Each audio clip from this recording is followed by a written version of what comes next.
नमस्कार, मैं राघवेंद्र पाल एक बार फिर से आप सबका स्वागत करता हूं। आज बारी है क्लास 12 के चैप्टर 7 द इंटरव्यू की। ये जो चैप्टर है कई लोग बोलते हैं बड़ा कॉम्प्लिकेटेड है, बहुत ही टफ है। मैं आपको विश्वास दिला रहा हूँ, इस वीडियो को आप एंड तक देखते रहिए, आपको बहुत ही सिंपल लगेगा। नए अंदाज से पढ़ाऊँगा, मैंने खुद ने स्लाइड तैयार की है, मज़ा आ जाएगा आपको। चलिए साहब, इस चैप्टर को पढ़ाने से पहले मैं आपको बताना चाहूँगा कि अगर आपको मेरे बेहतरीन नोट्स खरीदने हैं तो नीचे डिस्क्रिप्शन में जाइए और बेहतर से बेहतरीन नोट्स पाइए। इसका नाम क्या है? इसका नाम द इंटरव्यू है। इंटरव्यू क्या होता है? अरे तुम्हें इंटरव्यू नहीं पता? सुन लो साहब, एक इंटरव्यूअर हमेशा इंटरव्यू लेता है, जो लेने वाला होता है वो होता है इंटरव्यूअर, और एक इंटरव्यू होता है वो क्या करता है? वो इंटरव्यू लेता है। एक इंटरव्यू होता है उसको हम बोलते हैं कि इंटरव्यू लेने वाला, लेकिन जो चल रहा है उसको क्या बोलते हैं?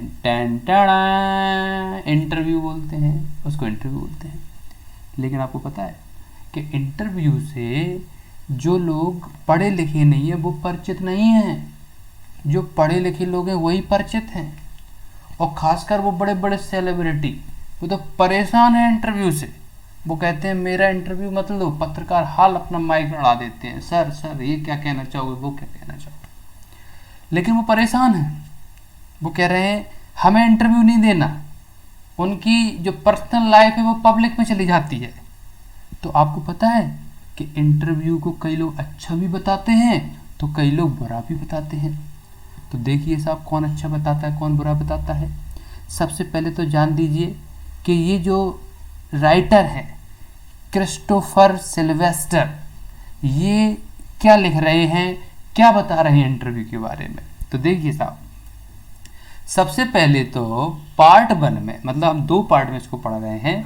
पार्ट 1 में इंटरव्यू के बारे में जानते हैं। तो लगभग 130 साल पहले इसका इन्वेंशन हुआ था, यानी कि इंटरव्यू शब्द वजूद में आया था।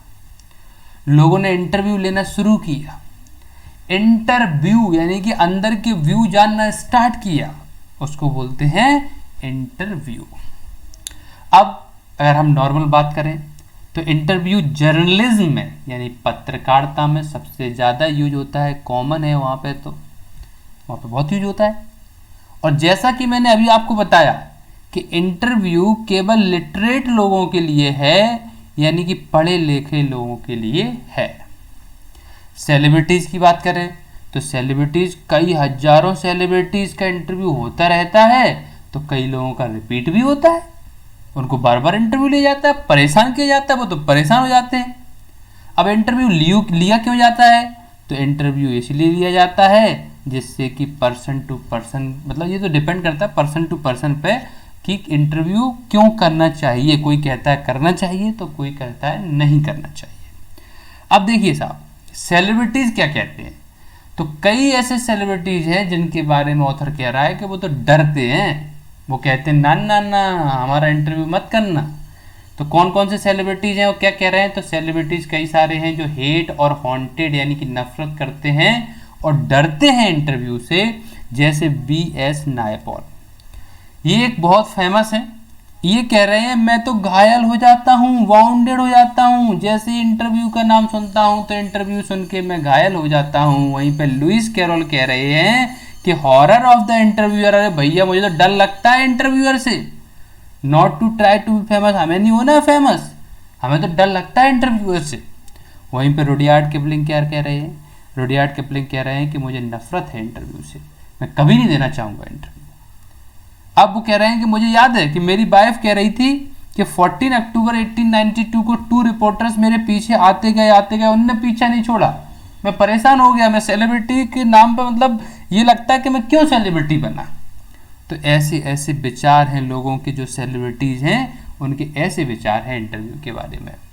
एक और सेलिब्रिटी सुन लो, H.G. वेल्स क्या कह रहे हैं? It is hard to interview, ये तो बहुत कठिन है किसी को इंटरव्यू देना, लेकिन अब भैया मेरे को जो इंटरव्यू करना पड़ता है, मैंने जोसेफ स्टालिन का इंटरव्यू किया था, वो ये भी बता रहे। सॉल बेलो नाम के एक व्यक्ति हैं, बड़े फेमस व्यक्ति हैं, इनने तो आदि कर दी, थंबप्रिंट्स ऑन हिज विंड पाइप। ये कह रहे हैं कि मुझे तो ऐसा लगता है कि किसी ने मेरी श्वास की नली पे थंबप्रिंट्स यानी कि अंगूठा रख दिया है, मुझे डरा दिया है जब कभी भी मैं इंटरव्यू देता हूँ।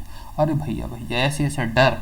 इंटरव्यू की बात करें, क्या है भैया interview it's good to communicate, किसी से कम्युनिकेट करना ही क्या कहलाता है, इंटरव्यू कहलाता है ना, किसी से कम्युनिकेट करना, उसके बारे में जानना। डेनिस ब्रायन नाम के व्यक्ति क्या कह रहे हैं, ये थोड़े से शायद मेरे को पॉजिटिव लग रहे हैं। ये कह रहे हैं कि almost everything of movement reaches through one man asking questions of another.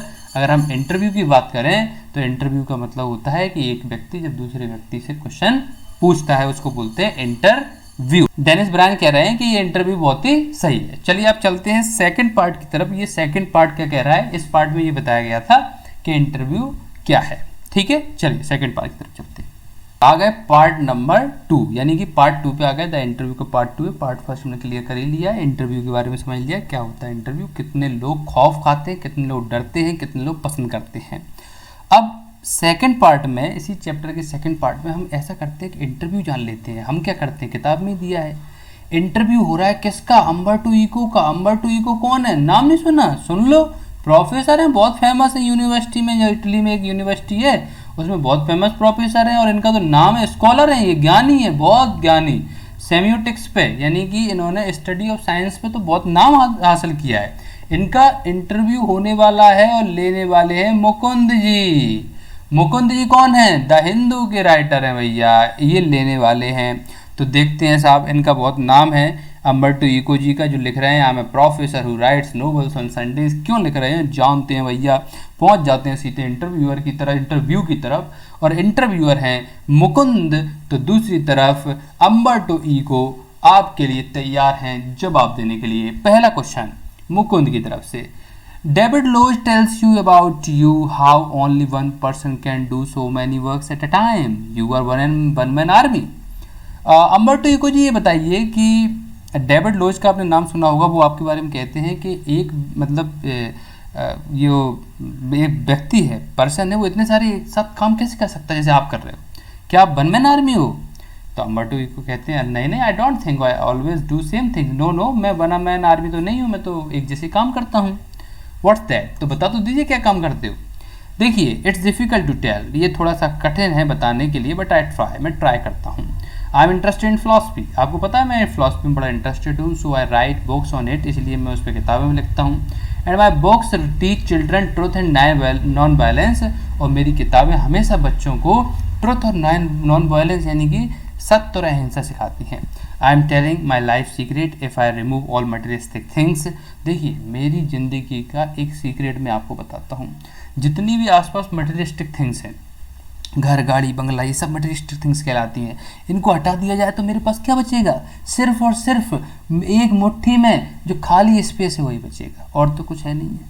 सही बात है कि नहीं। और खाली स्पेस कितना है, बिल्कुल जरा सा। तो अपने पास, इंसान के पास और कुछ तो है नहीं है ना। तो इंसान को अपने वजूद के बारे में, अपने एग्जिस्टेंस के बारे में समझना चाहिए। आपको समय का यूज करना चाहिए।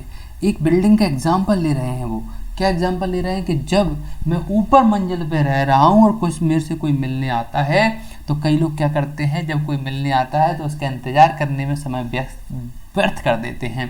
मैं नहीं करता हूँ ऐसा, कोई मिलने आ रहा है तो जब तक आ रहा तब तक कुछ काम कर लेते हैं, जब वो आएगा तब बातें करने लगेंगे, है ना। अरे वाह वाह वाह वाह। तो देखिए अगला क्वेश्चन आपके लिए, गुड गुड गुड। मुकुंद की तरफ से अगला question, I read you right for children that is interesting, do you know knowingly. मतलब मैंने सुना है कि आप बच्चों के लिए लिखते हो और बड़ा इंटरेस्टिंग है, लेकिन क्या आप ये जानबूझ के करते हो, बच्चों के लिए लिखते हो जिससे और फेमस हो जाइए। नाइस क्वेश्चन नंबर 2 को कहते हैं। देखिए जब मैं कॉलेज लाइफ में था तो मेरे प्रोफेसर ने एक प्रोजेक्ट दिया, हमें उसमें मेरिट और डीमेरिट लिखनी थी। तो मैंने एक स्टोरी लिखी, एक स्टोरी फॉर्मेट में लिखी। My professor said that your format is wrong. तो मेरे प्रोफेसर ने कहा कि देखिए अम्बर्टो इको जी, आपका फॉर्मेट रॉन्ग है, बट यू रोट मार्वलस, लेकिन लिखा गजब है तुमने। From then I had been writing, तो मेरे को लगा कि मेरे अंदर एक क्वालिटी है तो मुझे काम करना चाहिए, तो तब से मैं लिख ही रहा हूँ। My friend suggested to write novel, मेरे फ्रेंड ने बोला कि नोवेल लिखो, मैंने उसको भी ट्राई किया। तो मतलब ऐसा कुछ नहीं है कि बच्चों के लिए मैं लिखता हूँ, ऐसा कुछ नहीं है, मुझे जो अच्छा लगता है वो लिखता हूँ। अच्छा, वेरी गुड वेरी गुड। अगला क्वेश्चन मुकुंद की साइड से, you were school academics teacher, आप एक स्कूल के एकेडमिक टीचर थे, but later you are known to be, यहाँ पे नॉन टू बी होना चाहिए, known to be novel writer, लेकिन बाद में आपका नाम हो गया भैया नोवेल राइटर के रूप में। वाई, ऐसा क्यों? एंड द नेम ऑफ रोज, और एक जो किताब थी आपकी, जो बुक थी जिसका नाम था द नेम ऑफ द रोज, वो तो बहुत फेमस हुई। You wrote I think more than 20 times, मतलब 20 बुक्स, तो आपने शायद 20 से ज़्यादा किताबें लिखी हैं ना? नहीं नहीं नहीं, आप गलत हो, अम्बर्टो को कह रहे हैं, वो कह रहे हैं मोर देन 40, हमने बहुत सारी किताब लिखी हैं, 40 से ज़्यादा लिखी हैं। अच्छा अच्छा, चलिए, तो people know you novelist not academic scholar, is it difficult for you? अच्छा, लोग आपको जानते हैं नॉवलिस्ट, ना कि एक एकेडमिक स्कॉलर, यानी कि आप कोई एकेडमिक टीचर हो इसलिए नहीं जानते हैं, लोग आपको नॉवलिस्ट के रूप में जानते हैं। तो ये थोड़ी आपके लिए कठिन होता है क्या? तो अम्बर्टो इको को जवाब सुनिए। I think I am the professor who rights on Sunday, मैं एक प्रोफेसर हूँ जो संडे को लिखता हूँ। इट्स नॉट द जोक, ये कोई जोक नहीं है। I consider my self academic writer, इसीलिए मैं आज भी अपने आप को एकेडमिक राइटर ही मानता हूँ। अच्छा अच्छा अच्छा, चलिए साहब, एक लास्ट क्वेश्चन मेरी तरफ से। Why is your book the name of the rose very famous in America also? अच्छा अम्बर्टो इको जी, ये बताइए कि आपकी जो बुक है वो अमेरिका में ही क्यों फेमस हुई, ये बता दीजिए, जो द नेम ऑफ द रोज की नाम की जो किताब है।